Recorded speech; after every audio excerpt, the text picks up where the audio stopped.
And good luck to report and write about each succeeding president of the United States, to write books about them, to write a biography of a remarkable Pope, Pope John Paul II, to write a biography about the complicated woman who almost became president in 2016, Hillary Clinton. And for more than 40 years now to travel around the world, but particularly around the United States, and between the two coasts, between the Atlantic coast and the Pacific coast, to every state, and to learn about the magnificent people who are too often forgotten in Washington, both in our politics and our journalism. The greatest lesson that I learned at the Washington Star has been the underpinning of my work since. The idea that two notions inform what we journalists ought to do, and which have larger implications, it seems to me, for my country especially, but probably no less for Israel, for the democratic cultures and societies and things that we share. And the first notion is that the press exists for the public good, not just to make money or to entertain or merely to cause controversy. And second, that our primary function as reporters and editors and news providers, whether online or in print or TV or video, is to give our readers and viewers the best obtainable version of the truth, because that's what real reporting, including investigative reporting with its commitment of reportorial time and institutional resources, really is. So I'm going to come back a few times this evening to that very basic notion of what it is we ought to do, the best obtainable version of the truth.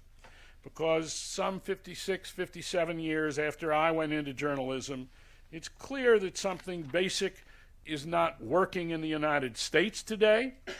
in our journalism there, that our system is straining almost to the breaking point, both in our journalism and in our politics and our larger culture. And some of that strain, I think, is coming from our failure to commit ourselves to the best obtainable version of the truth. The notion of the public good, particularly as the underpinning of our politics and our media, has been undermined and overwhelmed in my lifetime, in the United States certainly, by self-interest and careerism, by partisan assertion, by ideological and cultural warfare at the expense of the national interest.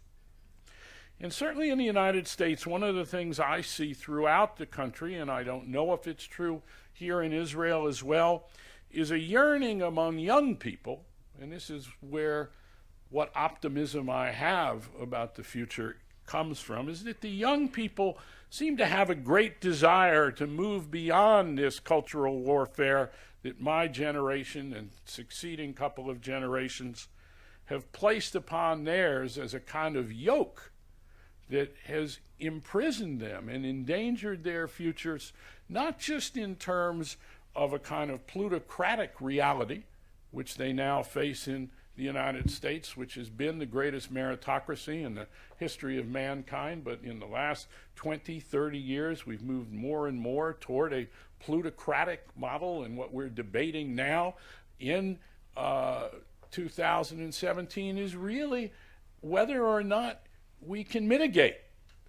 particularly through our tax structure and particularly through the prerogatives of the wealthy and the connected, these privileges of plutocracy,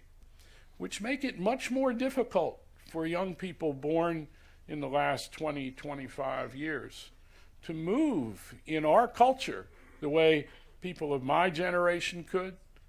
the next generation. So we have a real problem that journalism needs to address. And this business of the best obtainable version of the truth is not our priority enough anymore in journalism or as consumers of news and information as citizens.